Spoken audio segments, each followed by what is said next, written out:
to the Point of Impact podcast with Rick McDaniel. Thanks for joining us today. Get ready to be inspired and motivated to live a high-impact life. Now, here's Rick. Welcome to the Point of Impact podcast. I'm Rick McDaniel. It's great to have you joining with us again today. Thanks for taking 30 minutes out of your busy life to spend time listening to this podcast, and I hope that it will benefit you in a very, very, very powerful way. And I believe today's episode has that potential. Tough times never last. Tough people do. Love to talk about this kind of subject and look forward to diving in just a moment. But before we do, just want to tell you a few things. One is we are in the middle of something called 30 Days of Greater on all of my social media. So it's at Rick McDaniel on X. It's Rick McDaniel _official on Instagram. It's Rick McDaniel HIL, all caps HIL, which stands for High Impact Living, organization that I lead, on Facebook. All of those, we're doing this 30 Days of Greater. So every single day there's a different post. Now we've been doing it for a while. So you've missed a good chunk of it if you haven't been following along. If you have, you know exactly what I'm talking about. But it's never too late. Not to mention, of course, you can go back and look at all the previous posts. But there's just a lot of great posts every day, something different. There's videos and there's these opportunities to interact back and forth between us and share your comments and thoughts. And there's motivation, inspiration, as there always is. So it's been great. It's really been great. I've loved doing this, and I hope that you will just join in, be a part of it. Just go to any one of the social media sites that I just mentioned, and you can see it every single day. There's something new that's being posted. Also, there's the Greater reading plan that's out on the YouVersion Bible app. So this is a 5-day free reading plan, 5 devotions from the Greater book, and you can just type in Greater Rick McDaniel. It's right. Last time I looked, we record these before they end up being heard, but last time it was under hope and joy in terms of categories that you could just quickly find when you're searching for plans. But probably the easiest thing to do, just type in my name and the plan, and you will be able to find it there. And I would just encourage you to do that. If you haven't gotten the book, by all means, it's a deal, $15, maybe less on Amazon with the way they can mark things down. And you've got 100 days, 100 devotions that will just increase your faith, build your faith, that will just motivate and inspire you each and every day. And some really significant people like John Gordon, who's written like 17 best-selling books and travels all around speaking to sports teams and companies. He loves the book, gave a great endorsement of it. Dr. Mark Rutland, who used to be the president of Southeastern University and Oral Roberts University, and phenomenal Christian leader. Tim Story, who is involved in so many different things and does strategic consulting and coaching for a lot of folks in Hollywood and corporate folks as well. All of them giving great endorsements for Greater as a book that you should positively have and be reading each and every day. So you can find it on Amazon, Barnes & Noble, Christian book distributors, wherever you get your books. You'll be able to find it. You can get it in soft cover. Also, you can get it, of course, ebook, which is quite a deal because that's only like $7.99. So lots of opportunities for you there to take advantage of it, and I hope that you will. I'm taking the Greater message, by the way, on the road. I was up in Massachusetts speaking last week, and I'm going all over the country.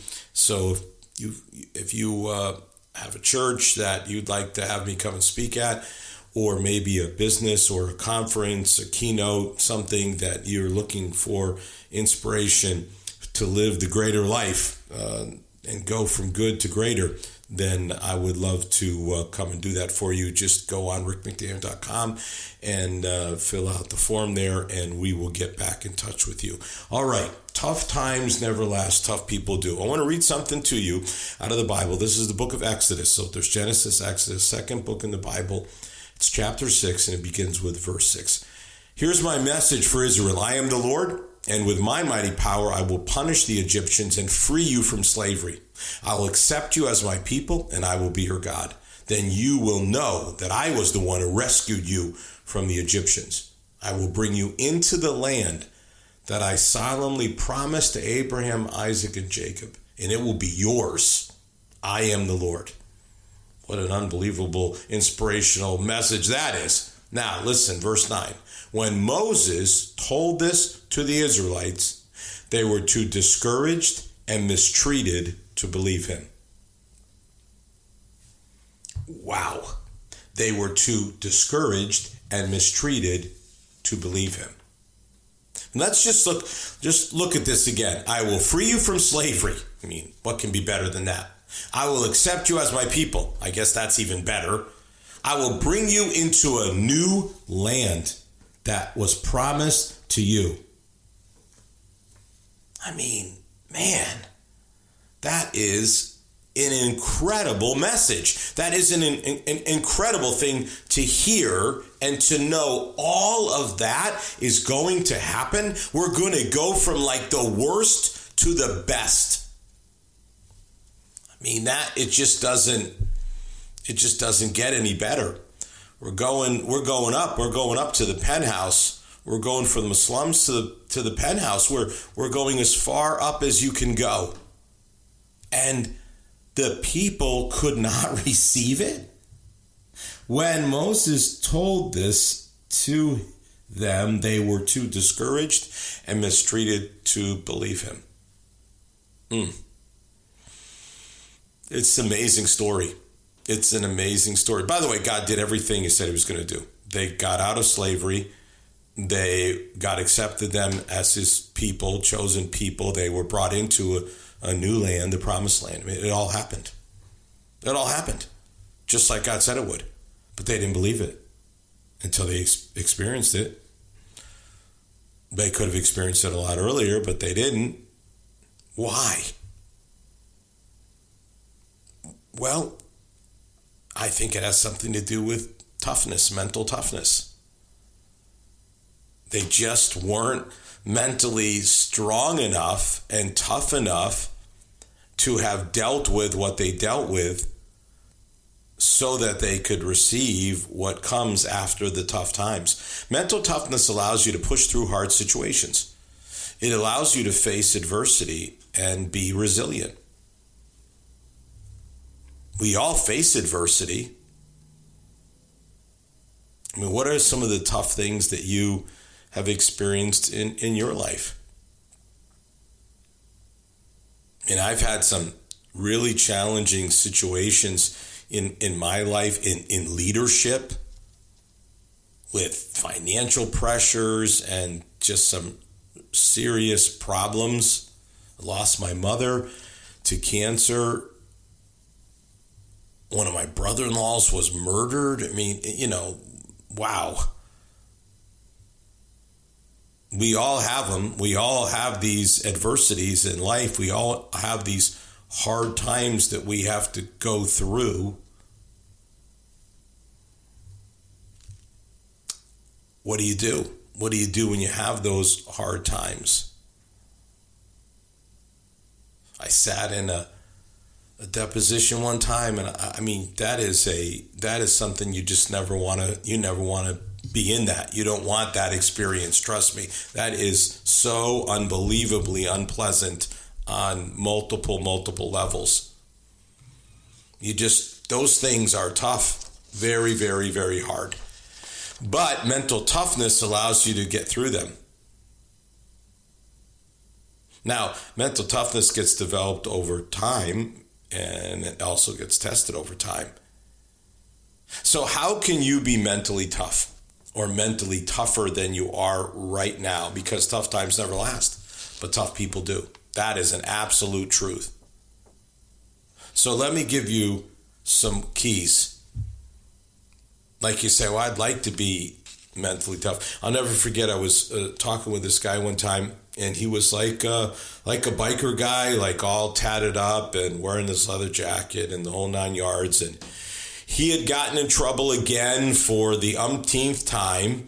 And his girlfriend and his daughter, they were very upset with him. He came to see me, and I looked across at him and I said, you know, you may be physically tough, but you are mentally weak. And he got up out of his chair and started coming toward my desk, and I got up and I said, well, maybe it's going to be on today. And then he stopped and he said, I hate to say it, I hate to admit it, but you're right. You can be physically tough and be mentally weak. Now, ideally, you'd be physically tough and mentally tough. But especially if you're a man, you need to be physically tough, in my opinion. And you need to know how to handle yourself. You need to have strength. I was reading the other day that only 3% of anyone that even goes to a gym can bench press 225 pounds. Of people who go to gyms, only 3%. And worldwide, people just in general, 0.7, less than 1%. You probably want to be in the group that could at least lift 225 pounds once. I would work out with 225 pounds and go up from there, but at least you ought to be able to lift it. So, you ought to know how to handle yourself, but that's not today's focus. Today's focus is the mental toughness part. Mental toughness. So, first of all, pervasive optimism. You have to be an optimistic person. Optimism allows you to approach even the most formidable challenges with the right mindset, with the right attitude. You can remain optimistic in the face of adversity.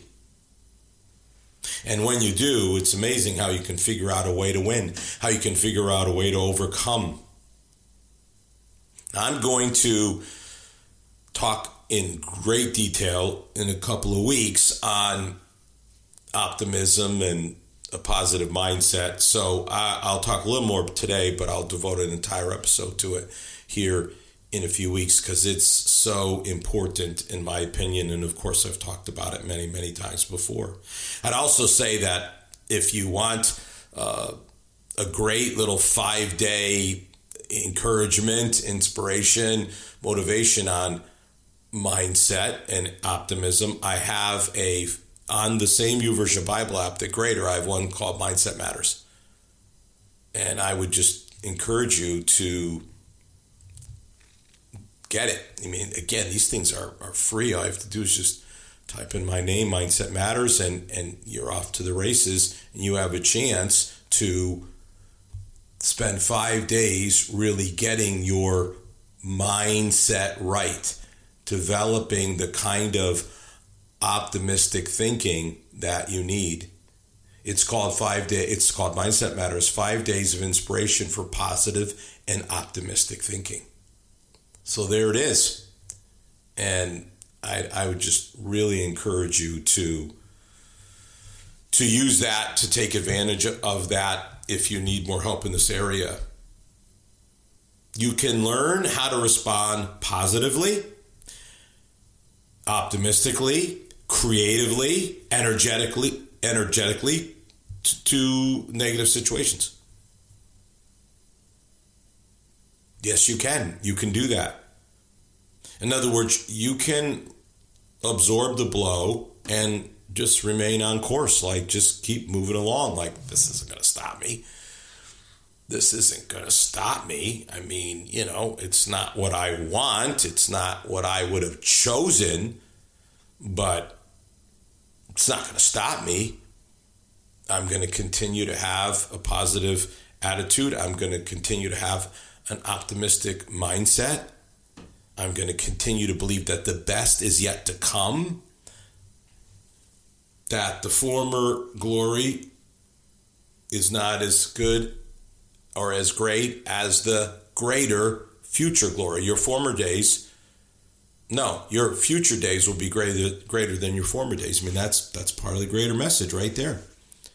Your future days will be greater than your former days. And you just say, I'm just going to keep chugging along here and I'm going to keep giving my best, and I'm just going to keep having a faith-filled, optimistic, positive mindset about my life and about the future. And I'm not going to give in to negativity. I'm not going to give in to defeat. I'm going to stay mentally tough, mentally strong. All right, second, thick skin. Mentally tough people have thick skin. They don't let people or circumstances control them. Maybe I should say that over like about 5 times. They don't let people or circumstances control them. That's what it means to have thick skin. You can deal with criticism and keep on your game plan. You can deal with it. You don't get crushed by criticism. It is remarkable to me how many people cannot deal with criticism. How many people just get crushed by it. Mentally tough people do not get crushed by criticism. It is amazing to me how many people, when criticized, immediately start reacting to it and, explaining, justifying, rationalizing, whatever you want to call it. You say, well, the criticism may be unfair, Rick. Yeah, the criticism may be incorrect. Absolutely. Not all criticism is correct. But the fact that you feel like you have to respond, and I'll never forget, I was in a situation one time where I got attacked by several people in a meeting. And I didn't defend myself. I didn't rationalize, justify myself. And they were so taken back. It was really hilarious to me. It was like comical. It's like they didn't know what to do because their modus operandi, the way they operate is they attack people and then people react to the attack and the whole thing goes south and, they win even though they're wrong. And these people were blatantly wrong. It was so obvious they were wrong. There were other people in the meeting who knew that besides me. But they're thinking, I'll do this, I'll attack, the whole thing will go sideways, the whole thing will shift, and, we'll end up diverting. I wouldn't do it. I didn't take the bait. I didn't respond.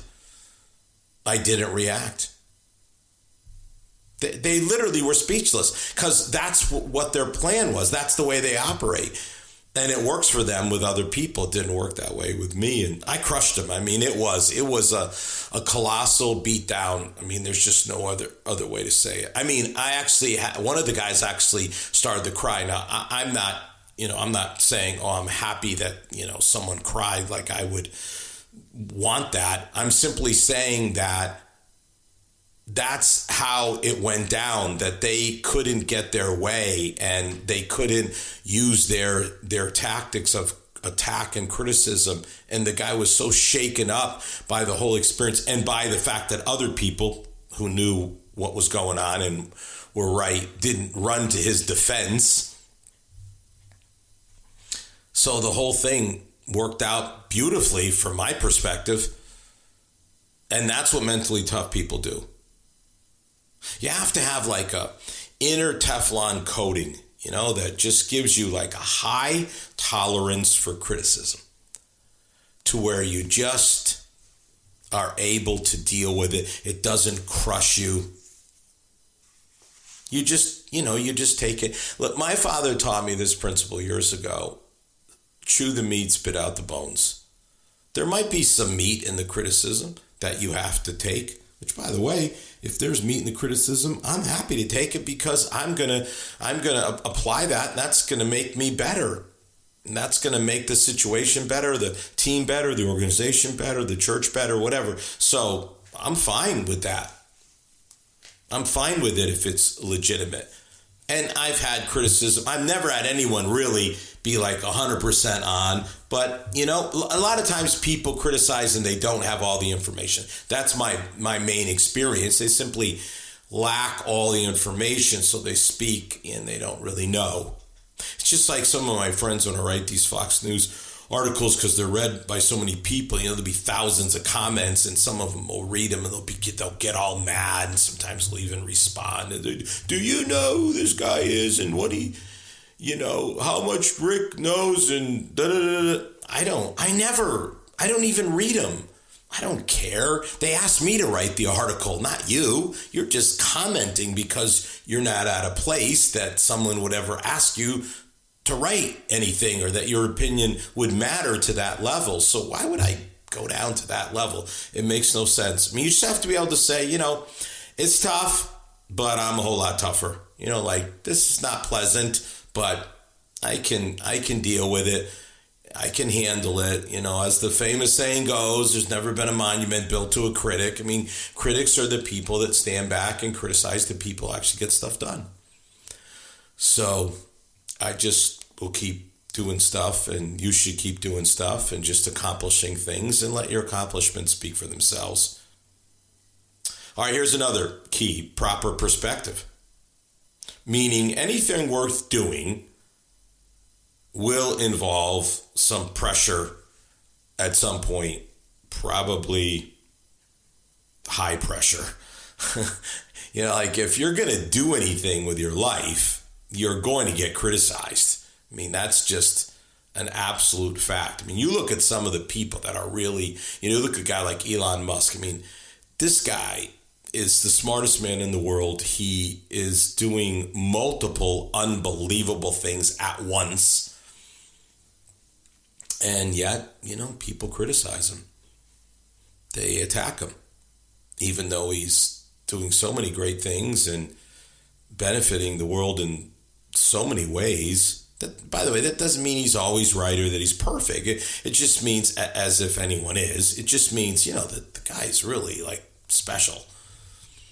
And some people just get all over him, you know. It's amazing. It's just absolutely amazing.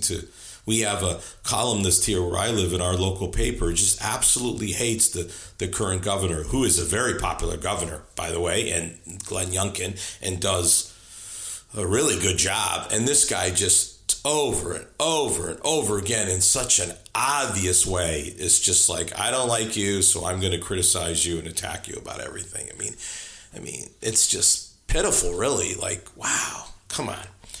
But that's what happens, you know. Are you mentally tough enough to compete? You know, like, are you mentally tough enough to compete? And of course, we know some people aren't. We know that some people in the high pressure situations crumble, quit, bail, fail, whatever the case may be. I mean, that's what happens. They're not mentally tough enough to deal with the pressure, to deal with the hardship, the resistance.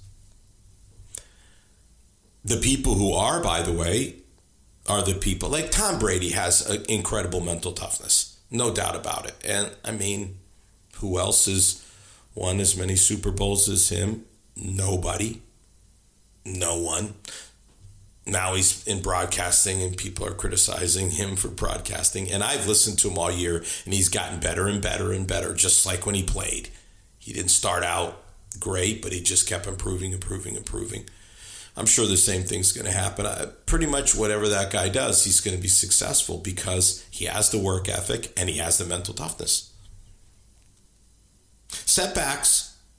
You know, I've written on this. Some of you know, turn setbacks into comebacks. I'm big, you know, obviously a big comeback guy, but setbacks are like, you know, they're stepping stones. They're not dead ends. They're not the end. They're just feedback. I was just working with someone this week and, you know, going through some really challenging things in their business. And I'm like, and then saying things that are really insightful and really wise. And I said, you see how you're already benefiting from this? I mean, you don't want to be in this, but look at the insights you're gaining. Look at the lessons you're learning. I mean, you're going to come out of this way better, way wiser businessman, better character, more mentally tough. Mentally tough people are able to rebound from disappointments, from mistakes, failures, missed opportunities. I am all about making the most of every opportunity, and I missed an opportunity recently, and man, it bugs me. It does bug me. I'm not going to lie to you to say it doesn't bug me, but, I'm mentally tough enough to say, hey, there'll be more opportunities. And I certainly have made the most of other opportunities in the past. And, no one bats 1,000 and always gets it right. So, I'm able to just say, okay, I can rebound from it. The disappointments, the mistakes, the failures, mentally tough people rebound. If you studied it, you'd be amazed how many people that, like, for instance, in terms of just strictly wealth, and that's only one marker of success, by the way, just one, but it is one. But people that have, say, great financial success, many of them, you'll be like, they actually, like, at one point went bankrupt or almost went bankrupt or experienced financial ruin. I mean, like Dave Ramsey, who gives advice to everyone who will listen about finances, he went through that. And there are many, many other people like that. So what they did is they had enough mental toughness not to go, I'm a failure and so I'll never be good at business. They just learned, and then they went back after it and became financially successful. All right, one more: consistent prayer. So adversity, problems, trials, suffering, hardships, tribulations, all whatever you want to call them, they'll make you more dependent on God.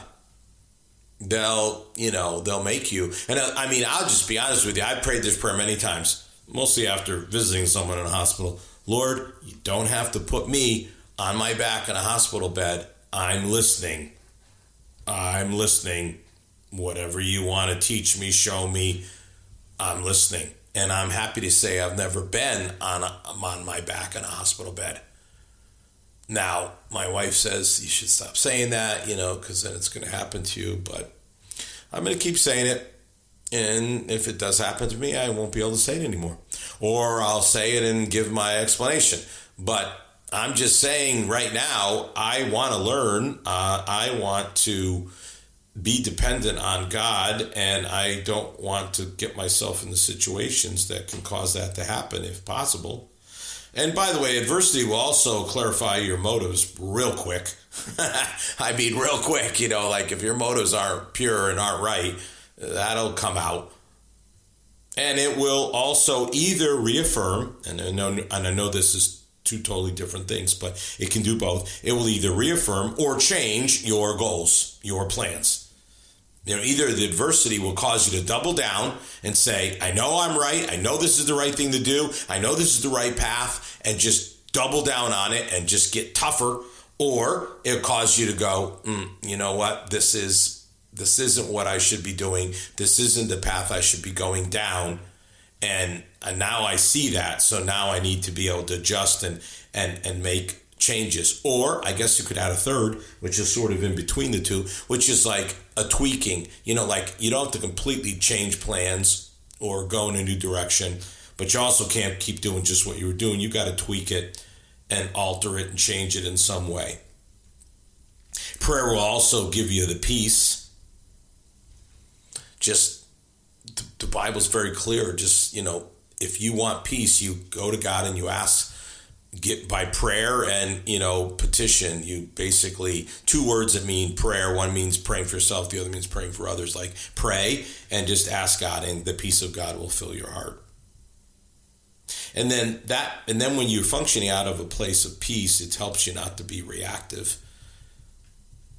So that helps you so you become mentally tougher through prayer.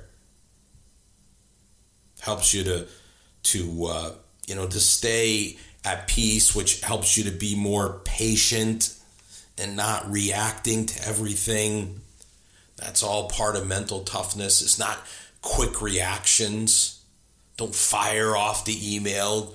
Don't pick up the phone. Don't fly out the door. Just ponder it, consider it, pray about it. and then, see where you stand a day or two later. You might stand in the same place, but you might stand in a very different place. Tough times never last, friends. They never do. I'm not saying they won't come and go, because they will, but they won't always last. But tough people do last. And you want to be one of those mentally tough people. Have a great week. You've been listening to the Point of Impact podcast with Rick McDaniel. Thanks for tuning in, and we look forward to you joining us for our next episode.